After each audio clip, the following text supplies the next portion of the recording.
finds this interview, and then they're going to think that this top 5 is going to be like the forever thing per se.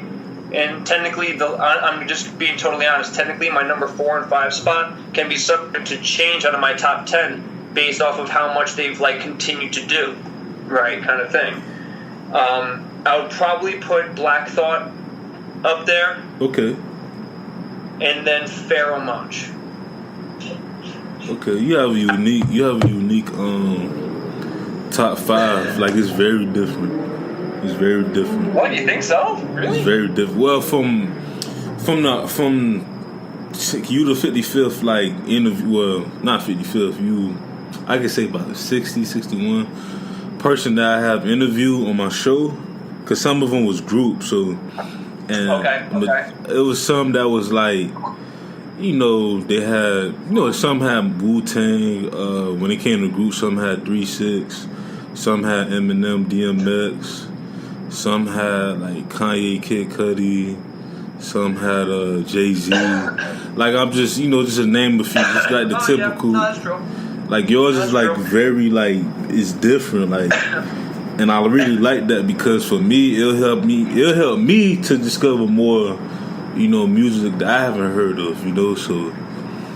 Well, I mean, you get a chance to, I mean, did you get to hear Black Thought's Streams of Thought Volume 1 and Black Volume 2? Thought, I heard probably a couple songs, but I never got to sit down and really listen to the album, but I want to go Volume back. 2 came out, I think it was last month, or if not, maybe 2 months ago, and that shit is fucking raw hip-hop, man. I don't know how else to say it. So good. It's so good. There's this song, I'm actually going to my iTunes right now, don't mind me, because it's one of those things. Nice. Get Outlined. A track that I guarantee is not going to be like one of, like, it's already still on my iTunes. It's not one of the start tracks, like, you know how you see the start, like what's popular on the album that you're listening to. Yeah.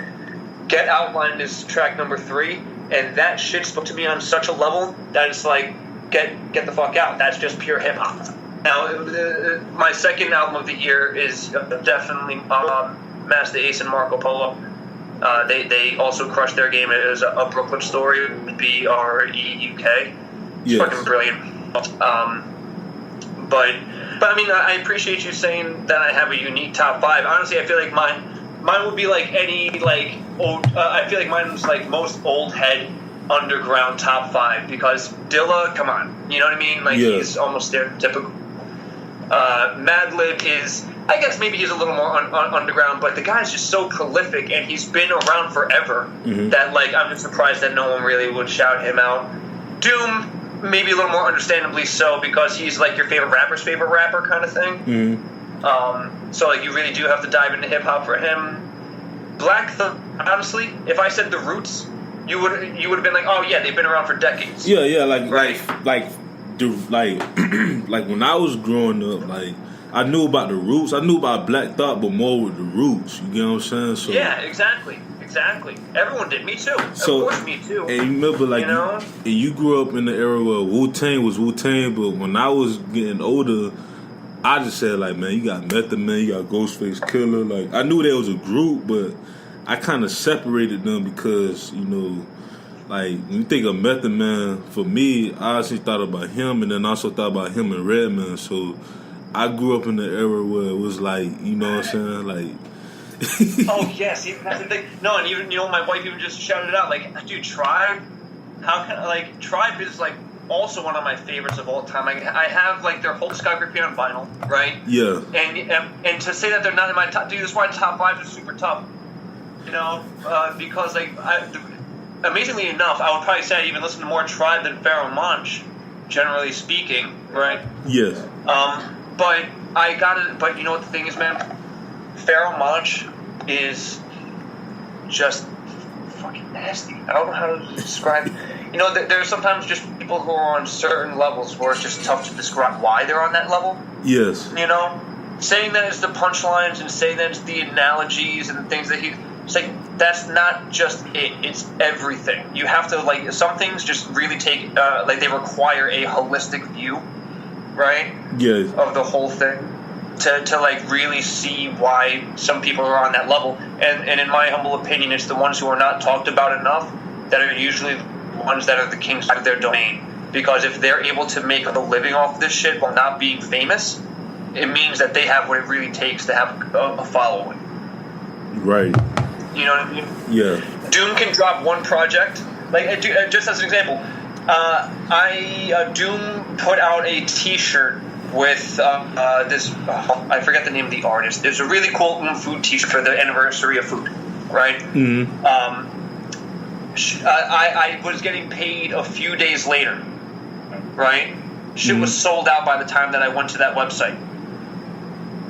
That's how dedicated his fans are.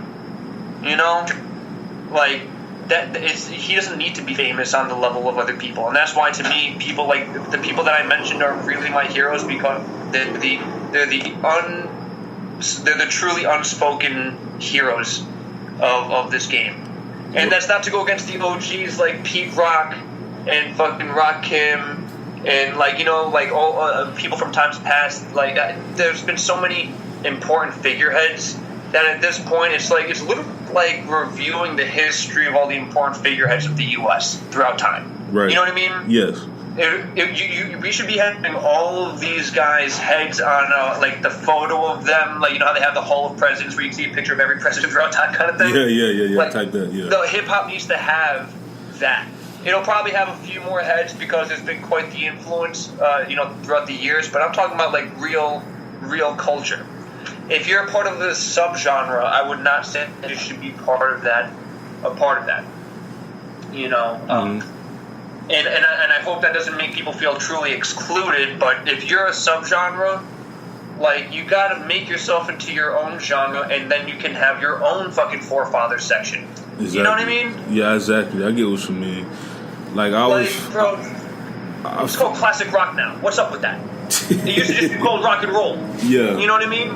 Like, what, are we gonna get classic hop? That's what people are gonna call that shit?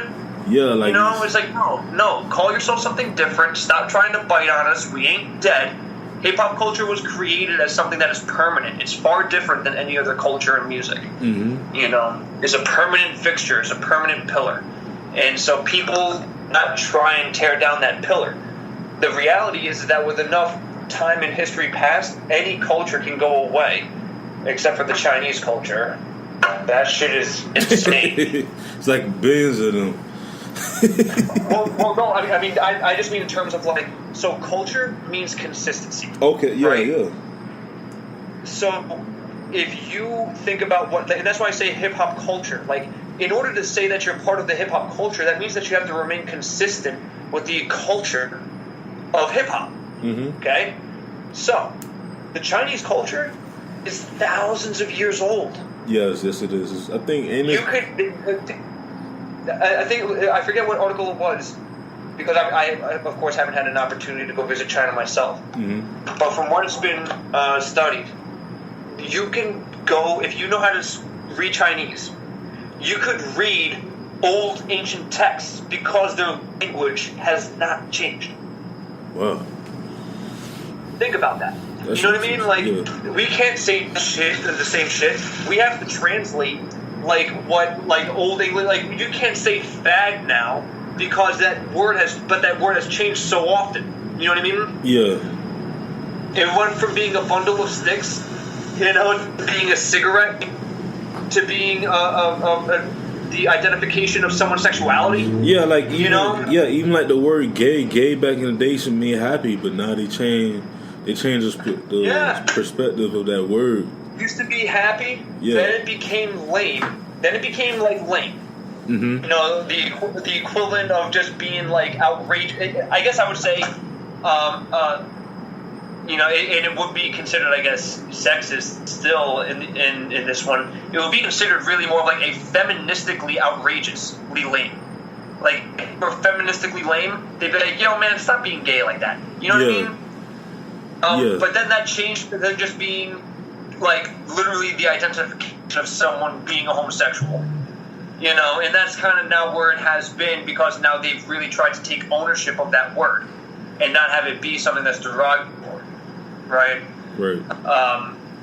something that I think is still in debate on the N-word, because that word, I think some people have tried to appropriate it and stuff like that, and it's just not it's not something that it's tough. Yeah, like I was in a group text with my friends, and they showed these two white men. I think it was from UK though, and they were saying the N-word. And Jerry Seinfeld was telling them that y'all may see the humor in it, but I don't. And I was like, man, this is why Jerry Seinfeld's like, for black folks, like he's invited to the cookouts because he respect the culture and he respect dude, exactly. Yeah, like even for like I had a conversation with a couple classmates of mine, and I was saying that each culture have certain words that can trigger their emotions, and it's disrespectful. And I learned growing up, you can't do that. You know what I'm saying? Because if you do that, then you line them to call you a word, and that's when all the mess start happening. And my mom just raised me to be like, you know what? At the end of the day, just try to be respectful as you can. Even if someone try to disrespect you, just walk away because they don't understand. If there is not a single sentence that needs to be said, including that word. Mm-hmm. Period. There is never a sentence in communication that needs to include that word. If you need to say that you're driving to the bus, right? Yeah. No, like anytime that just like speaking, that word just never comes up. It only comes up when someone tries to trigger something. And is trying to whether or not it's trying to trigger. In some cases, whether or not it's argued as a brother. You know what I mean, on the culture side, or it's meant to contribute itself as a taking over the word the way that the homosexual community has taken the word over gay. Right. Yeah. Like, regardless of your circumstance, honestly, the reality is that is probably the one of the few words in history that should never have to ever be used again. You're right. Because I'm not... Until human history restarts and we don't have a human language again. Like, if we're back to caveman level and no one can learn how to speak, and that word takes on a completely new and different meaning based out of context, right? Right. Like, it would just mean word brown in another universe kind of shit. You know what I mean? Because everything's based off of context. The reality is that word should never be used because it is always used with a specific context or circumstance. Right. Wrapped in a history that is extremely negative. Right? Mm-hmm. So, like, no one can ever say that without bringing up everything. It would literally take the ultimate reset button. None of that would have ever been able to have happened, and that word would have had to have been able to come up with a completely different context in order for it to have been considered acceptable. Right. But that's not the case. So don't say it, people. Yeah, exactly. You know what I mean? So that's why all the people who are listening to this fucking podcast can, like, understand, maybe, if they listen to those words enough, that no matter where you come from, in this current timeline of the world that we live in, you do not say that shit. Exactly. You know? Unless you want to continue the debate, which is your call. In which case, I'm going to go hang out with my other nerds and we're going to go talk about comic books while you go debate that shit, because I'm still not going to say that word. You know what I mean? Yeah. Like, everyone at the end of the day have their right, to feel how they feel in their opinion, and that's what I'm about, at the end of the day. So that's why.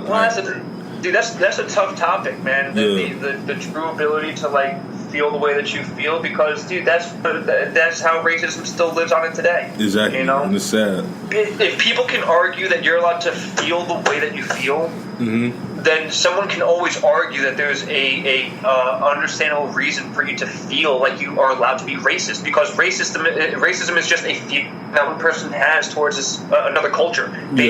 Something that doesn't matter, right? So it's like, for me, it's actually a little